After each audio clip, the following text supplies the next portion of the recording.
Palavra de Jesus. Uma rubrica de banda desenhada e cultura pop, conduzida pelo próprio. Vamos aproveitar esse que estás a dizer agora para Sim. avançar na nossa conversa e vamos falar sobre isso Sim. mesmo. Finalmente estão a aparecer histórias não italianas nas revistas. Sim. Eu agora nomeadamente, por exemplo, no Donald 3, eu já comecei a reparar que há mais inclusão de histórias dinamarquesas nas edições portuguesas, o que é muito bom. Eu felicito a Goody por esse aspecto, porque realmente é assim, muita gente diz que eu não gosto tanto das histórias dinamarquesas, eu prefiro as histórias italianas ou prefiro as histórias brasileiras. É verdade, mas a Dinamarca e os países nórdicos produzem muitos bons conteúdos a nível de Disney e às vezes é uma questão das pessoas saberem procurar. E assim, se a Goody começou de uma forma um bocado tímida em incluir essas histórias, porque começaram por ir buscar histórias, por exemplo, de Romano Scarpa que tinham sido publicadas nos países nórdicos e que só tinham saído lá. A verdade é que agora começam a tentar arriscar um bocado para outras histórias e eu acho isso um aspecto positivo. A meu ver, acho que as histórias brasileiras poderiam ir um bocado mais atrás no tempo. Eu acho que eu preferia mil vezes, por exemplo, mas isto é um gosto pessoal, eu preferia ver histórias clássicas do Zé Carioca, da altura do Canini, ou outro tipo de histórias, não necessariamente as mais recentes, ou não necessariamente as dos anos 90, assim umas histórias um bocado mais clássicas. Mas pronto, mas isso eu também acho que a Goody, com o tempo, se continuar realmente a seguir este percurso, tem tempo para o fazer. Bom, vamos avançar então aqui nos tópicos. Ainda tenho mais algumas coisas para conversar contigo. E eu queria saber, eu achei estranho aparecerem novas revistas. Aliás, este é um problema que também existe nas revistas Marvel da Goody, que é não existirem um texto editorial ou uma introdução qualquer. Vêm umas novas revistas ao final da Comics e aparecem 3 novos números 1 e não há um textinho inicial a dar as boas-vindas aos leitores, a dizer que entra uma nova fase. Então, ou seja, aparecem as revistas, desapareceram com os jogos e os passatempos e as anedotas. E nada, nem uma explicaçãozinha, nem na primeira revista, já não me lembro qual foi, Tio Patinhas? Qual foi a primeira que surgiu? A Tio Patinhas. Pronto. Pelo menos, já nem digo em todas as números 1, mas pelo menos nessa, um texto editorial na primeira página, dizer: olá, bem-vindos, esta é a nova fase de... Eu acho que tens toda a razão, acho que deveria ter havido um contexto, mas não era só numa, acho que deveria ter havido em todas. Sim, eu também acho que devia haver em todas, mas nem nenhuma houve. A editora ele sempre que lançou aqui um novo título no passado fez isso. Começava com um texto nem que fosse um bocado infantil: olá amiguinhos, esta é a nova publicação do Tio Patinha, que vos chega às bancas. É assim, em defesa da Goody, isso foi feito, mas só foi feito no capa dura. No capa dura houve um breve editorial que eu até posso mostrar, que foi aqui um prefácio.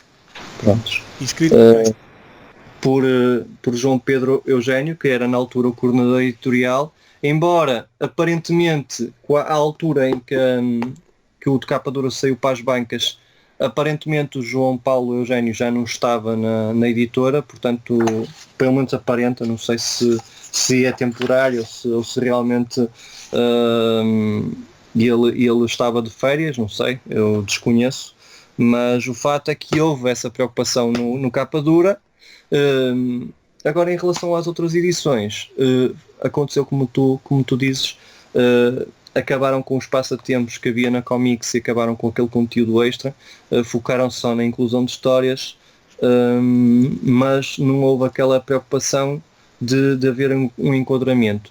Mas eu diria ainda mais, Hugo, isto também parte daquela coisa que nós já criticámos há um tempo atrás e que eu cheguei a mencionar nos meus artigos há um tempo atrás, que é talvez também a falta de conhecimento às vezes do próprio universo que publicam, façam com que eles muitas vezes não possam partilhar curiosidades sobre as próprias edições sobre as próprias histórias que estão a publicar, estás a perceber? Porque às vezes há pequenas curiosidades, por exemplo, menções de uma história que está a fazer uma homenagem a uma outra, e tu às vezes podias incluir lá uma página ou uma pequena nota a dizer como referido na edição, na história tal, na edição X que eles publicaram, que também publicaram. A Goody tem montes de histórias que foram publicadas em diversas edições e que às vezes até podia fazer com que o leitor, ao ler essa história, tivesse curiosidade em adquirir a edição anterior onde ela foi publicada pela última vez, estás a perceber? Falta, por exemplo, um guia de leitura do Fantómios, por exemplo, ou do Pateta Repórter, ou de todas as sagas que a Goody publicou, porque a Goody publicava cómics com capas genéricas, às vezes não aproveitava as edições para publicar as capas, por exemplo, do Fantómios, e então tu tinhas leitores que às vezes compravam as revistas nas bancas, viam que tinham uma história do Fantómios que até gostavam, mas como em 200 revistas as histórias foram publicadas espaçadas, estás a perceber? As histórias foram publicadas, não há um guia de leitura e nunca houve essa preocupação, por isso de certa forma o leitor já está habituado a esse formato. Mas sabes o que é que eu acho? Eu acho que isto é a minha teoria. É que isso dá trabalho. E o trabalho paga-se. E eles estão a querer poupar ao máximo o custo das edições. Porque fazer uma página de anedotas, paginar uma página de anedotas, como tinha outros passatempos, é muito mais lento, é muito mais demorado do que legendar uma página, e mal legendado, que aquilo é tudo uma legendagem que sempre foi das revistas da Goody, são sempre más, e portanto a diferença é o tempo que perdes a escrever um editorial, a fazer um guia, como estás a dizer, um guia das histórias publicadas. Isso dá muito trabalho e é muitas horas perdidas por alguém que faça isso. Olha, eu acho que isso poderá aumentar o preço ou o trabalho, e portanto a questão de tirar o tempo é dinheiro, e portanto estamos aqui a tirar um pedaço de tempo para serem usados noutras revistas, noutras edições da Goody. É assim, é a grande diferença entre talvez a editora Abril e a editora Goody é mesmo a nível dos custos associados. É assim, é óbvio que a editora Abril tem um outro plafond, tem um outro orçamento para a aquisição das histórias e provavelmente vai e bem diretamente à fonte. Deixa-me só informar que quando falas da Abril, estás a falar da Abril brasileira, não da Abril portuguesa de há 15 anos. Atenção. Exatamente.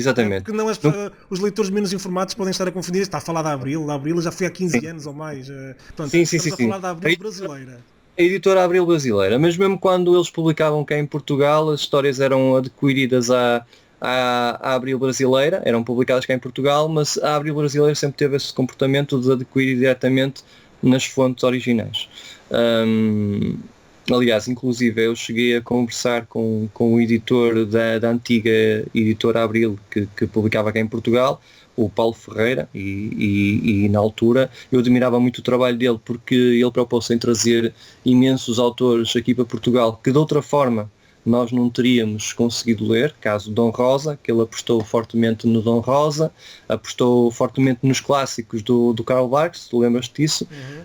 Nós tínhamos aí umas edições que ele tentou, foi o Obras-Primas da BD Disney, que foi uma decisão arriscada e que infelizmente essa coleção ficou inacabada, mas mesmo assim não deixam de ser grandes edições que nós temos nas nossas coleções. Estás a olhar para o ar porque estás a olhar para as coleções. Estava a olhar para as publicações. Exato. Assim, e estava a lembrar, estava a tirar notas mentais, porque sabes que é muita coisa que já tenho na coleção. Agora, é o seguinte, o que eu tenho para te dizer em relação a isso é o seguinte: dá trabalho, é preciso mais gente para trabalhar nisso, porque tu tens que ter, eu critiquei abertamente, a editora sabe a minha opinião, porque eu admiro imenso o trabalho deles, sou um super fã das publicações Disney, exatamente, eu já tive algumas reuniões com eles, e já fiz imensos artigos no meu site, quem me conhece sabe que eu tenho escrito muito sobre isso, já critiquei muito no passado, e sugeri muitas sagas, dei muitas ideias sobre histórias que eventualmente foram publicadas.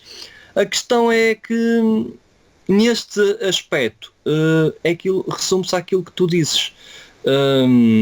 Talvez a equipa não possa ser maior por orçamentos. Eu estou aqui a presumir isso porque A legendagem é, como tu dizes, não tem qualidade. E isso qualquer profissional, tu és um profissional de legendagem, e eu também o meu trabalho é designer e eu sou legendador, também sabes que eu faço legendagem, portanto para nós, com o olho clínico que nós temos, é fácil apontarmos esses erros. Para o leitor mais comum, ele só nota que souber grandes galhas, grandes galhas, exatamente, ou gafes. Agora, isso não é o único problema das edições. Às vezes tens aspectos gráficos que também podem ser mais trabalhados. Mas os aspectos gráficos não acho que vá criar novos leitores. Eu acho que as revistas estão muito frias, não há um contacto, apesar deles até serem bastante ativos no Facebook, nas redes sociais e interagirem muito com o público. Eu acho que nas revistas elas são muito frias, não há interação nenhuma, não há uma verdadeira secção de leitores, aos miúdos mandarem desenhos. Ou seja, se houvesse uma secção dessas, os miúdos iam comprar para ver se o desenho deles saía na revista. Não há nada disso, não há passatempos, serem qualquer coisa, não há... Aliás, nestes números 1 podiam pôr um número 1 garrafal, edição de colecionador, nova revista, não puseram nada. Epá, é muito frio, são muito frias. Um autocolante. Depois, essas puseram, sim, a dizer a última edição. Eu acho que nunca vi nenhuma editora a publicitar de tal forma como se fosse uma festa. Foi cancelado, uma alegria. Não, é o contrário, não é? Mas é assim. Nos números 1 é que devia ter o autocolante. Deixa-me só criticar isto, porque eu acho que isto é importante que os leitores saibam. É assim, eu dou muito aspecto à importância gráfica. Se eu não fosse designer gráfico, e eu acho que estas edições deviam ter sido melhores trabalhadas. Por exemplo, eu não gosto das lombadas destas edições. Parecem parecem cómics, e depois é assim, isto não há uma diferença entre teres isto e teres uma Disney Comics. É a mesma coisa. Estás a perceber? E eu não gosto. Isto é um aspecto gráfico que podia ter sido trabalhado. É assim, a meu ver, se é para fazer isto, mais valia terem optado pelo modelo da Topolino, que é lombadas da mesma cor, com texto a preto ou com texto a branco, ou consoante a cor que fizessem, mas uma cor única, que era para de certa forma ficar com um aspecto... Uma cor única por coleção, uma cor única, uma cor para o Mickey, uma cor para o Tio Patinhas e uma cor para o Donald, se calhar. Ali na parte de trás tem ali uma lombada que eu fiz com o meu design, que era das zippers, que cheguei a pôr no meu site. Em relação ao aspecto gráfico, eu acho que isto contribui muito para as edições. Em relação aos conteúdos, como tu dizes, não estamos a aproveitar bem, porque tínhamos possibilidade de fazer tanta coisa com este universo. Eu acho que houve ali uma falha de oportunidades que eles tiveram, que, por exemplo, eles agora vai estrear a Pato Aventuras no Disney, acho que é no Disney Channel, salvo erro, exatamente, que eles fazem publicidade aqui na Tonal 3. No Brasil, o Paulo Máfia, o editor da editora Abril, teve cuidado logo que foi anunciada a série de se preocupar em arranjar logo a banda desenhada para publicar, e vão lançar logo um título. Digamos, estes são os desenhos que cativam hoje em dia os miúdos, e eu pergunto porque é que a editora Goody mal soube que isto ia sair, porque é que não se preocupou logo em tentar arranjar os direitos disto e tentar publicar, por exemplo, uma edição só como é que seria. Não sabes não sei, não aparece, até pode ser que à data que este vídeo seja publicado digam, olha, a banda desenhada está a sair, o Nuno Cunha tinha falado nela, mas realmente eles já estavam a produzi-la e realmente pode ser um segredo. Vamos lá ver, Deus queira que sim, e que isso seja verdade. Para mim, eu acho que o mais importante mesmo era isto, era haver uma preocupação em tentar ajustar as histórias e tentar, de certa forma, aproveitar os momentos, que era para, de certa forma, também criar alguma identificação com o leitor, estás a perceber? Porque assim, hoje as crianças são capazes de não achar tanta piada de determinadas histórias, mas, por exemplo, se virem isto no Disney Channel e gostarem, até podem ter interesse em ler a banda desenhada e ver, digamos.